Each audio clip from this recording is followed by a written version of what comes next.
চারিদিকে বিয়ের সানাই বাজছে, উৎসবের রঙে রঙিন বিয়ের আসর। একটু পরেই সাত পাকে বাধা পড়ার কথা, কিন্তু নিয়তি হয়তো চিত্রনাট্য লিখে রেখেছিল অন্য কিছু। বিয়ের পিঁড়ি থেকে বর হঠাৎই উধাও, আর সেই দৃশ্য দেখে যেন কোনো থ্রিলার সিনেমার সেট বলে মনে হলো। বিয়ের আসরে তখন চূড়ান্ত ব্যস্ততা। কনের পরনে লাল লেহেঙ্গা, বরের মাথায় পাগড়ি, চারিদিকে খুশির আমেজ। ঠিক সেই মুহূর্তেই বরের মোবাইলে এলো এক অজানা নম্বর থেকে কল। ফোনের ওপার থেকে ভেসে এলো এক যুবকের কণ্ঠস্বর। দাবি করলো যার সাথে বিয়েটা হচ্ছে সে আসলে ওই যুবকের প্রাক্তন প্রেমিকা।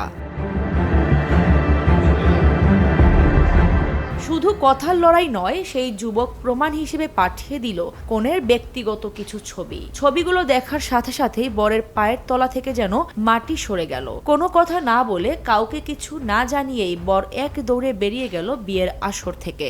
বরকে এভাবে বিয়ের পোশাকে দৌড়ে পালাতে দেখে আকাশ ভেঙে পড়ল কনের মাথায়। চোখের পলকের লেহেঙ্গা সামলে কনে নিজেও ছুটলেন বরের পিছু পিছু। পেছনে ছুটল আত্মীয় স্বজন, বরযাত্রী, সব মিলিয়ে এক বিশৃঙ্খল পরিবেশ। কাইথালের রাজপথ তখন সাক্ষী হলো এক অদ্ভুত দৌড়বাজির। এই পুরো দৃশ্যটি ক্যামেরাবন্দি হয়ে এখন ইন্টারনেটে আগুনের মতো ছড়িয়ে পড়েছে।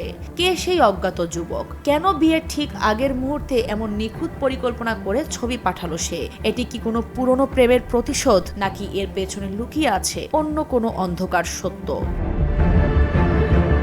এখন পর্যন্ত এ নিয়ে ধোঁয়াশা কাটেনি। নেট পাড়ায় চলছে তর্ক বিতর্ক। কেউ বলছেন এটা বিশ্বাসঘাতকতা, আবার কেউ বলছেন সাজানো ষড়যন্ত্র। তবে আসল সত্য যাই হোক, এই বিয়ের আসর যে শেষ পর্যন্ত রণাঙ্গনে পরিণত হয়েছিল তা বলার অপেক্ষা রাখে না। বিয়ের সাজে এক অদ্ভুত ধাওয়া পাল্টা ধাওয়ার সাক্ষী রইল ভারতের হরিয়ানার কাইথাল। আরিফা পুষ্প, নিরপেক্ষ।